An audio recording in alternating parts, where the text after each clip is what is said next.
যুদ্ধ আমরা শেষ করব ইনশাআল্লাহ। কিভাবে করব? ইনশাআল্লাহ।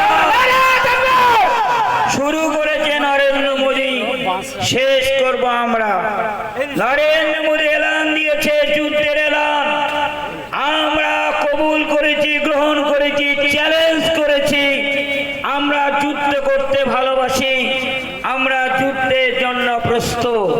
কিন্তু মনে রাখবেন, এই ভারতবর্ষে মাটিতে ক্ষমতার মসনদে যে জালিম সরকার আজকে ক্ষমতায় বসে আছে, সে দেশের কোনো উন্নয়ন করেনি, বরং দেশটা বিক্রি করে দিয়েছে। এই নরেন্দ্র মোদী সরকার যখন ইলেকশনের সময় হয়, সে তখন হিন্দু আর মুসলমান, পাকিস্তান আর কবরস্থান আর বিভিন্ন রকমের সন্ত্রাসবাদী হামলার সন্দেশ বা পয়গাম ডেকে আনে। এর আগে পুলওয়ামা হত্যাকাণ্ড দেখেছি, কিভাবে নির্মম নিষ্ঠুর ভাবে ভারতবর্ষে সৈন্য বিভাগকে কি কায়দায় কৌশল করে যে সমস্ত প্রশাসনিক আধিকারিক এবং সৈনিকরা দেশকে রক্ষা করার জন্য তারা জীবন দিতে প্রস্তুত হয়ে থাকে, সেই সেনা আধিকারিক প্রশাসনিক আধিকারিকদের তারা কায়দা কৌশল করে তারা যুদ্ধ সংগঠিত করেছে। আজকে দায়িত্বের কথাই বলবো, এই নরেন্দ্র মোদী সরকার চলে বলে কলে কৌশলে বিভিন্ন কায়দা প্রক্রিয়ায় আমাদের উপরে চরম পরম ভাবে আঘাত হানছে। এর আগে বাবরি মসজিদ শহীদ করলো। আজকে আমরা দায়িত্ব নিয়ে প্রশ্ন করি, রাম বলে কোনো ব্যক্তি পৃথিবীতে নাই। ইতিহাসের পাতা গবেষণা করে দেখা গেছে রাম বলে কোনো ব্যক্তি বা চরিত্র নাই, বরং বাল্মীকি তার মানস পটে, তার মানস ভূমিতে রাম একটা কাল্পনিক চরিত্র মাত্র। তবুও রামচন্দ্রকে খাড়া করে আমাদের ঐতিহাসিক মসজিদকে কেড়ে নেওয়া হলো। দায়িত্বের কথাই বলবো, ভারতবর্ষের সুপ্রিম কোর্ট, ভারতবর্ষের উচ্চ আদালত, ভারতবর্ষের ঐতিহাসিকগণ, ভৌগোলিকগণ, বিজ্ঞান ভিত্তিক, গণিত ভিত্তিক, যুক্তি ভিত্তিক উপায়ে তারা ঘোষণা দিয়েছে ওই বাবরি মসজিদের তলায় রামের জন্মস্থান ছিল না, রামের মন্দির ছিল না, রাম বলে কোনো ব্যক্তি পৃথিবীতে নাই, এটা কাল্পনিক চরিত্র। এটা সুপ্রিম কোর্ট স্বীকার করতে বাধ্য হয়েছে। তবুও ভারতবর্ষের সুপ্রিম কোর্ট দেখেছে হিন্দু এই সাম্প্রদায়িক মৌলবাদী শক্তি, বিজেপি শক্তি, আরএসএস এর উত্তরসূরি, তাদের হাতে যদি মন্দির তুলে না দেওয়া হয় তাহলে দেশে তারা আগুন জ্বালাবে, সাম্প্রদায়িক দাঙ্গা করবে। তাই জান মাল ইজ্জত রক্ষার জন্য ভারতবর্ষের সুপ্রিম কোর্ট হিন্দু ভাইদের আবেগকে সম্মান জানিয়ে পবিত্র মসজিদের জমি তাদের হাতে তুলে দিয়েছে। আমরা দুঃখের সাথে বলছি, বেদনার সাথে বলছি, আমরা top top top top top top করে চোখের অশ্রু বিসর্জন করেছি। আমরা প্রতিবাদ করিনি, আমরা আন্দোলন করিনি, আমরা সবর করেছি। তারপরে নরেন্দ্র মোদী সরকার এনপিআর এনআরসির নামে ঘোষণা দিল এ ভারতবর্ষে মাটিতে হিন্দু, জৈন, খ্রিস্টান থাকবে, মুসলমানরা থাকতে পারবে না। কেন? এ দেশটা কি তোমার বাবার জমিদারি না তোমার পৈতৃক সম্পত্তি? ভারতবর্ষের মুসলমান নাকি তোমার বাপের বাড়ির জায়গিরি খাই না তোমার দয়া বিজ্ঞানে বেঁচে আছি? ত্যাগের বিনিময়, কুরবানির বিনিময়, আত্মবলিদানের বিনিময়, জেল খাটার বিনিময় এদেশে আছি এবং থাকবো। ভারতবর্ষের মাটি শুকে দেখুন, আমাদের রক্তের গন্ধ যায়নি, আমাদের ঘামের গন্ধ যায়নি, আমাদের রক্তে রঞ্জিত ভারতবর্ষের মাটি, আমাদের ঘামে সিঞ্চিত ভারতবর্ষের মাটি, লক্ষ শহীদের শাহাদাতের বিনিময় এদের স্বাধীন এবং মুক্ত হয়েছে। সেদিন যারা ইংরেজদের দালালি করেছিল, ইংরেজদের জুতো বালিশ করেছিল, ইংরেজদের গোলামি করেছিল, ইংরেজদের ওষুধ খাওয়া, ইংরেজদের ট্যাবলেট খাওয়া, ইংরেজদের বুলডগ, ইংরেজদের অ্যালসেসিয়ান ডগ, ইংরেজদের ভাড়াটিয়া, দেশের স্বাধীনতা সংগ্রামীদের গোপন খবর চুরি করে ইংরেজদের কাছে বিক্রি করে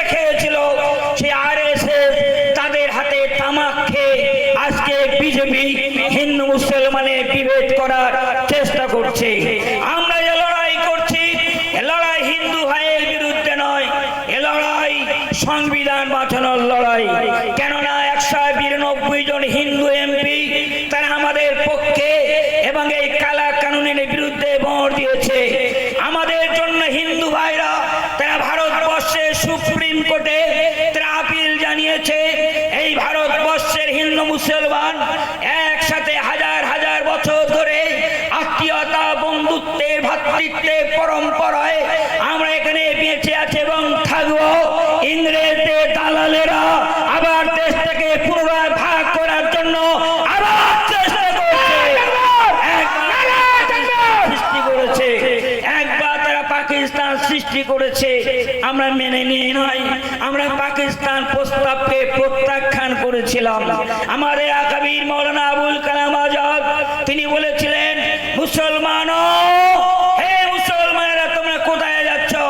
কেন পাকিস্তানে চলে যাচ্ছ? তোমাদেরকে মনে নেই এদেশে তোমার বাপ দাদার কবর আছে, তোমার পূর্বপুরুষের কবর আছে, তোমাদেরকে মনে নাই? তোমার ভারত ছেড়ে যদি পাকিস্তানে চলে যাও তোমাদের মসজিদ, মাদ্রাসা, কবরস্থান, শুয়োরের খড় তৈরি হবে। এটা ভুলে গেলে চলবে না। ভারত ছেড়ে পাকিস্তানে চলে গেলে কে মসজিদের মিনারে আজান দেবে, কে মেম্বারে বসে চেরাগ জ্বালাবে? আমরা সিদ্ধান্ত গ্রহণ করলাম আমরা পাকিস্তানকে ঘৃণা করি, পাকিস্তান প্রস্তাব প্রত্যাখ্যান করি। আমরা পাকিস্তানে যাব না।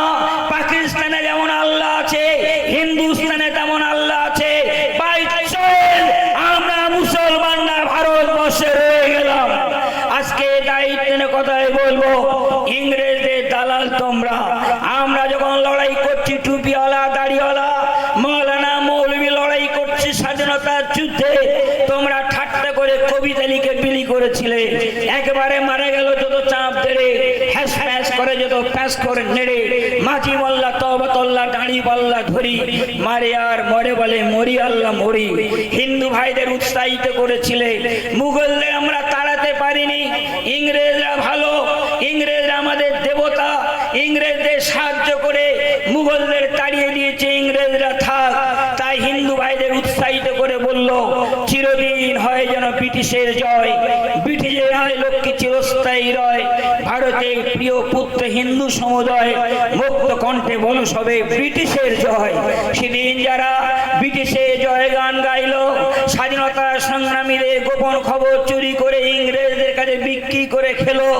আর কত 3 দিন আগে কাশ্মীরে পহলগাঁয়ে যে সন্ত্রাসবাদী হামলা হয়েছে, সেখানে বিজেপির আইটি সেলের সেক্রেটারি ধরা পড়েছে। এর দ্বারা কি প্রমাণ হয়? এই বিজেপি পাকিস্তানের দালাল, পাকিস্তানের গুপ্তচর বৃদ্ধি করছে দেশকে পুরো টুকরো করার জন্য। অতএব শ্রদ্ধেয় স্নেহাস্পদ ভাইরা, আজকে 26টা প্রাণ চলে গেল। আমরা দুঃখিত, আমরা ব্যথিত, আমরা শোকাহত, আমরা মর্মাহত। আমরা সমগ্র মুসলিম জাতির পক্ষ থেকে, পশ্চিম মেদিনীপুরের পক্ষ থেকে, হিন্দু মুসলমান নাগরিকের পক্ষ থেকে তাদের পরিবারকে গভীর সমবেদনা জানাই। তাদের দুঃখে আমরা দুঃখিত, তাদের ব্যথায় ব্যথিত। কিন্তু 3 জন মুসলমান শহীদ হয়েছে। হিন্দু ভাইকে মারছে, মুসলিমকে মারছে। যারা সন্ত্রাসবাদী তাদের কোনো জাত নেই। আজকে দায়িত্বের কথাই বলবো, মহাত্মা গান্ধীকে কে খুন করেছে সেটা আমরা ছিলাম না। ইন্দিরা গান্ধীকে কে খুন করেছে সেটা মুসলমান ছিল না। রাজীব গান্ধীকে কে খুন করেছে সেটা মুসলমান ছিল না। অতএব তোমাদের মধ্যে সন্ত্রাসবাদী আছে, আমাদের মধ্যে সন্ত্রাসবাদী আছে। যারা সন্ত্রাসবাদী তাদের কোনো জাত নাই, তারা বজ্জাত। কিন্তু দুঃখের বিষয়, অকাব আন্দোলন হচ্ছে ভারতবর্ষ জুড়ে। তাম ভারতবর্ষ বারুদের স্তূপের উপরে দাঁড়িয়ে অশান্তির আগুন দাউ দাউ করে জ্বলছে। নরেন্দ্র মোদী ঘরে বাইরে স্বদেশে বিদেশে বদনাম হচ্ছে। আরব দুনিয়া, বিশ্ব মুসলিম দুনিয়া নরেন্দ্র মোদীকে বদনাম দিচ্ছে। তাই নিজের বদনাম ঢাকার জন্য একজন সিনিয়র অফিসার, একজন সেনা, আমি দায়িত্ব নিয়ে চ্যালেঞ্জ করে বলছি, যদি কোনো মায়ের লাল থাকেন আমার চ্যালেঞ্জ গ্রহণ করুন। যদি মায়ের বুকে দুধ মা পান না করে থাকেন, পাউডারের দুধ যদি না খেয়ে থাকেন, চ্যালেঞ্জ গ্রহণ করুন। একজন সেনা অফিসার সিনিয়র তিনি বলছেন, এই যে ঘটনা ঘটলো কাশ্মীরের পহলগাঁয়ে, সরকারের স্বাধীন ভাব রয়েছে। কেননা আমরা সেনা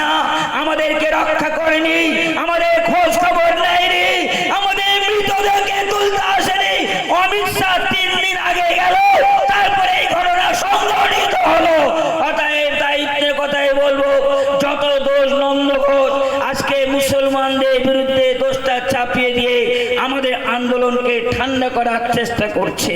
বিজেপির নেতারা ভয় দেখাচ্ছে, মুসলমানরা যদি আন্দোলন করে তাহলে জালিয়ানবাগ হত্যাকাণ্ড হবে।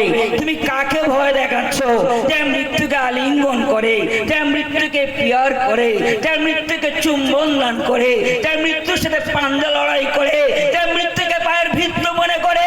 আমরা সেই নবীর উম্মত, যে নবী আমাদের শিখিয়ে দিয়েছে তোমরা শহীদের জন্য আল্লাহর কাছে দোয়া চাও, হে আল্লাহ আমাদের শাহাদাতের মওত দাও। আমরা মুসলমানরা বিশ্বাস করি আমরা শিগালের মতো 1000 বছর বেঁচে থাকতে চাই না, আমরা সিংহের মতো 1 সেকেন্ড বেঁচে থাকতে চাই। আমরা বিশ্বাস করি মৃত্যুর ফাসলা আসমানে হয়, জমিনে হয় না। মানুষের জীবনে মৃত্যু একবার আসে, দুবার আসে না। আমরা কাপুরুষের মতো মরতে চাই না। হে বিজেপির নেতারা, করোনা ভাইরাসের সময় তোমরা ভয় ইঁদুর গর্তে লুকিয়ে পড়েছিলে, আর আমরা ঘোষণা দিয়েছিলাম করোনা রোগীকে নিয়ে এসো, তাকে বুকে জড়িয়ে ধরে আলিঙ্গন করব।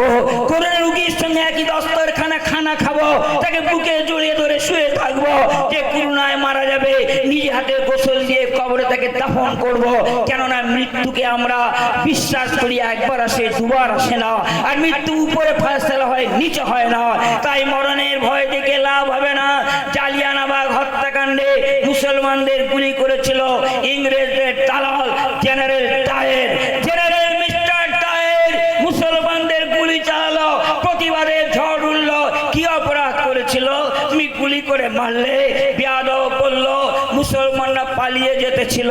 একজন মুসলমান প্রতিবাদে গর্জে বলল, ওই মৃতদেহগুলো শনাক্তকরণ করো। প্রত্যেকটি শহীদের লাশটা ময়না তদন্ত করার পরে দেখা গেল কারোর পিঠে গুলি লাগেনি, প্রত্যেকের বুকে গুলি লেগেছে। মুসলমান ভীরু জাতি নয়, কাপুরুষ নয়।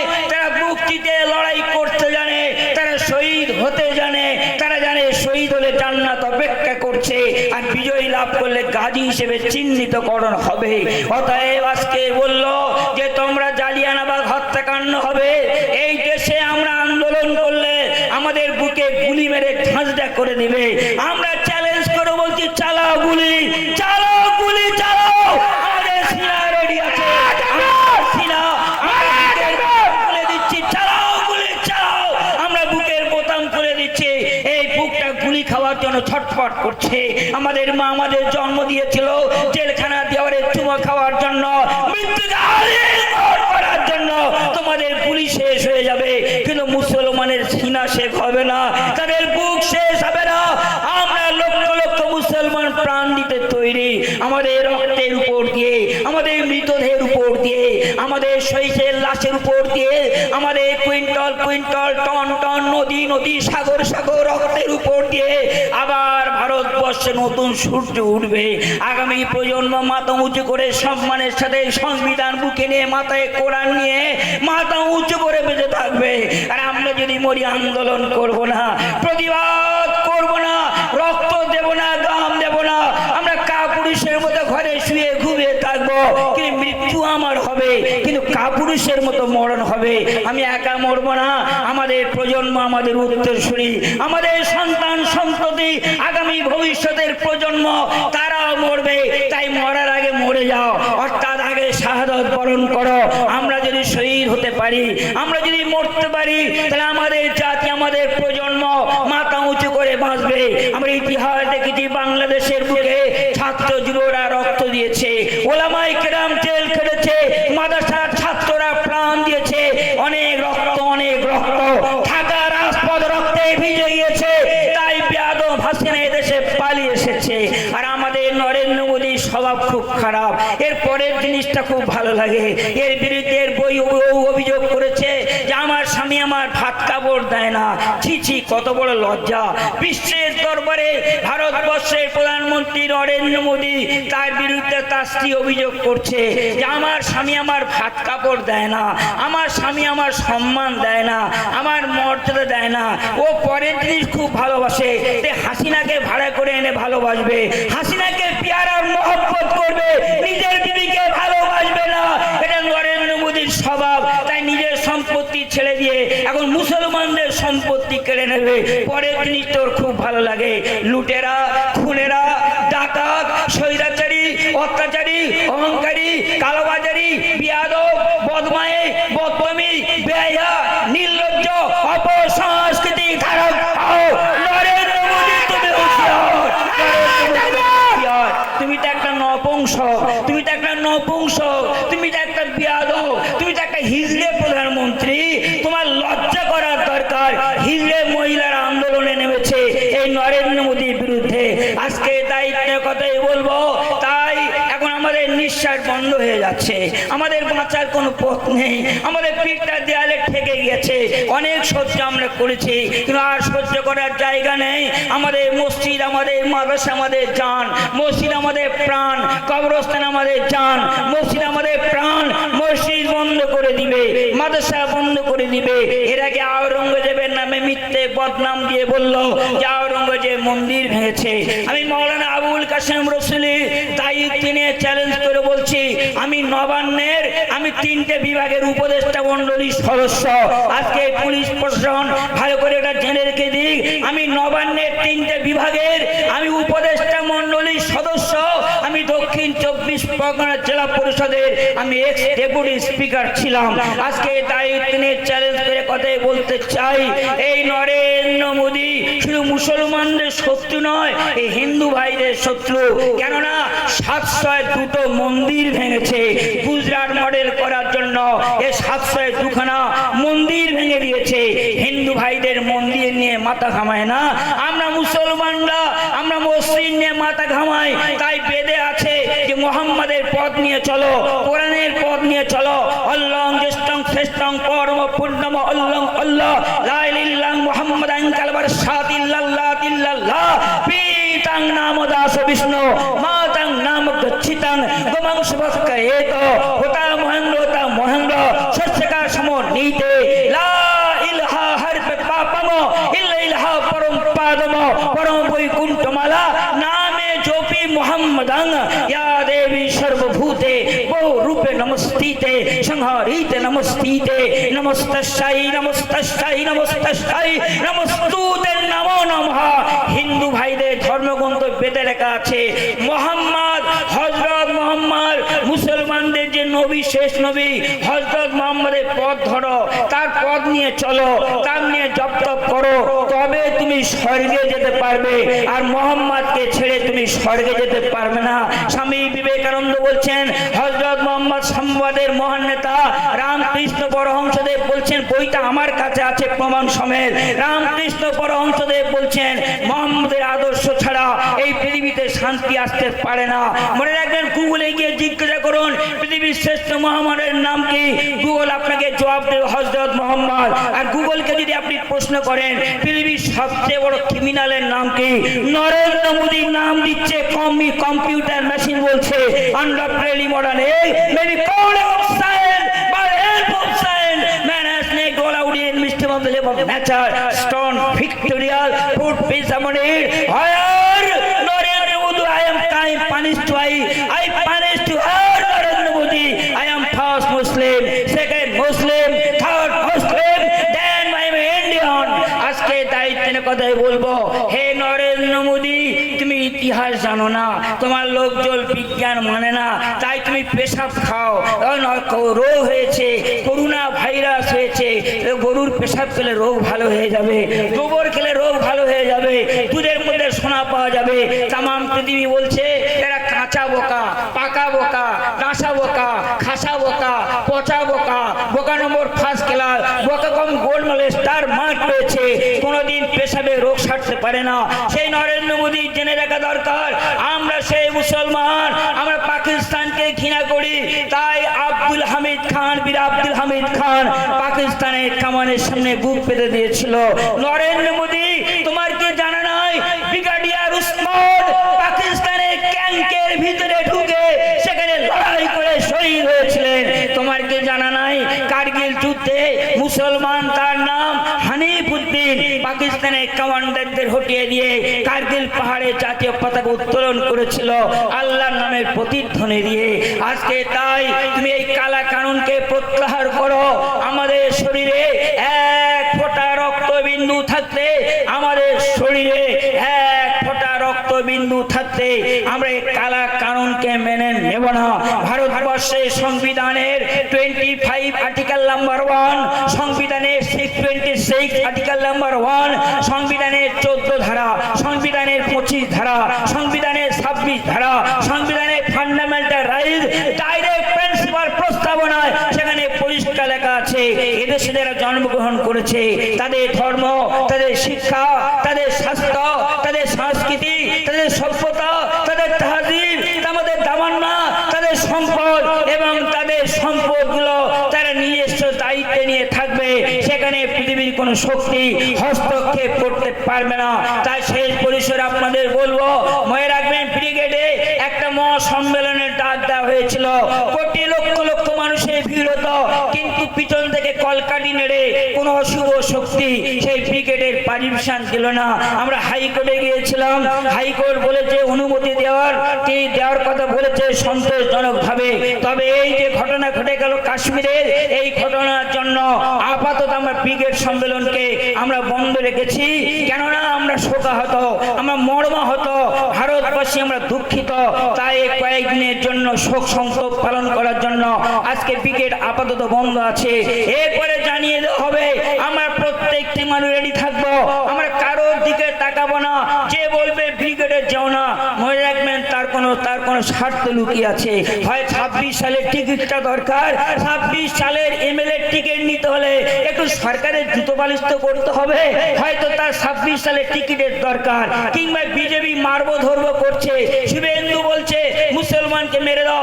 শুভেন্দুর মাথা ঠিক নাই, একে দেশদ্রোহী, একে গ্রেফতার করে জেলে ভরা দরকার। এর বিরুদ্ধে এফআইআর হয়েছে, শুভেন্দুর বিরুদ্ধে এফআইআর হয়েছে। গতকালকে শুভেন্দু বলছে ভারতবর্ষ মুর্দাবাদ, ভারতবর্ষ মুর্দাবাদ। এ পাকিস্তানের গুপ্তচর, পাকিস্তানের দালাল শুভেন্দু অধিকারী। আরে শুভেন্দু অধিকারী, তুই বলছি হিন্দুরা অস্ত্র হাতে তোলো, আমরা মুসলমান না কি বলছে না অস্ত্র নয়, বুকে কলম ধরো। আমরা কলম বিশ্বাস করি, আমরা পড়াশোনায় বিশ্বাস করি। কোরআন পাকে লেখা ঠিক করো, পড়ো, পড়াশোনা করো। তাই আমরা মুসলমান জাতিকে বলছি নামাজ পড়ো, কোরআন পড়ো, কলম ধরো। অস্ত্র নয়, ফিরাউনকে খতম করার জন্য অস্ত্রের প্রয়োজন হয়নি, নমরুদকে খতম করার জন্য অস্ত্রের প্রয়োজন হয়নি। আমেরিকার বড় বড় শক্তিকে তালিবানরা কুকুরের মতো তাড়িয়ে দিয়েছে। পৃথিবীর সবচেয়ে বড় শক্তি Azerbaijan, Kazakhstan, Turkistan, Armenia, Chechnya, Samarkand, Bukhara ইসলামের পতাকা পথ পথ করে উঠছে। তাদের অস্ত্র ছিল না, তাদের বুকে ঐক্য ছিল, একতা ছিল, ঈমান ছিল, নামাজ ছিল, আল্লাহর প্রতি পূর্ণ বিশ্বাস ছিল। অতএব সেদিন যেমন আল্লাহ ছিল, এখনো আল্লাহ আছে, আগামীতে থাকবে ইনশাআল্লাহ। তাই মুসলিম জাতিকে বলবো, অশ্লীল স্লোগান নয়, বাড়াবাড়ি নয়, মারামারি নয়, ঝগড়া নয়। কেননা হিন্দু ভাইরা আমাদের সাথে আছে। ভারতবর্ষের অধিকাংশ হিন্দু, জৈন, খ্রিস্টান তারা আমাদের সাথে লড়াই করছে। তাই কারো বিরুদ্ধে আন্দোলন লড়াই নয়, আমাদের সৌজন্যমূলক আন্দোলন, আমাদের নীরব আন্দোলন, আমাদের ঠান্ডা আন্দোলন, আমাদের শান্তিপূর্ণ আন্দোলন। আমরা ভারত সরকারকে জানাতে চাই, হে ভারত সরকার, এদেশটা তোমার বাবার জমিদারি নয়, তোমার পৈতৃক সম্পত্তি নয়। আমরা ভারতবর্ষের মুসলমানরা, আমরা মাটি ফুঁড়ে উঠে আসিনি, আকাশে নেমে আসিনি। এটা আমাদের বাপ দাদার দেশ, 14 পুরুষের দেশ, আমাদের পৈতৃক, একে আমরা ভালোবাসি, এর জন্য লড়াই করেছি, আগামীতে লড়াই করব। অতএব মনে রাখবেন, দেশকে বাঁচাবার জন্য, জাতিকে বাঁচাবার জন্য, মুলককে বাঁচাবার জন্য, মিল্লাতকে বাঁচাবার জন্য প্রয়োজনে রক্ত দিতে হলে আমরা রক্ত দিতে রাজি আছি, প্রাণ দিতে হলে আমরা প্রাণ দিতে রাজি আছি ইনশাআল্লাহ। আমাদের ইমাম সংগঠনের পক্ষ থেকে হাফেজ মুস্তাক সাহেব এখানে এখানকার ওলামাদের সাথে করে নিয়ে মুসলিম বুদ্ধিবিদের সঙ্গে করে নিয়ে তিনি বারবার সম্মেলন করেছে বিভিন্ন পরিস্থিতির উপরে। তাই পুনরায় আরেকবার ধন্যবাদ এবং মোবারকবাদ জানিয়ে আমি হাফেজ মুস্তাক সাহেবকে মোবারক জানিয়ে সবাইকে সালাম প্রেম ভালোবাসা মহব্বত আদব সালাম তাসলিম জানিয়ে আমি আমার ক্ষুদ্র সংক্ষিপ্ত বক্তব্য শেষ করছি, কেন মাগরিবের আজানের সময় হয়ে গেছে। আমা ইলাইনা ইল্লাল বালাগ। আসসালামু আলাইকুম।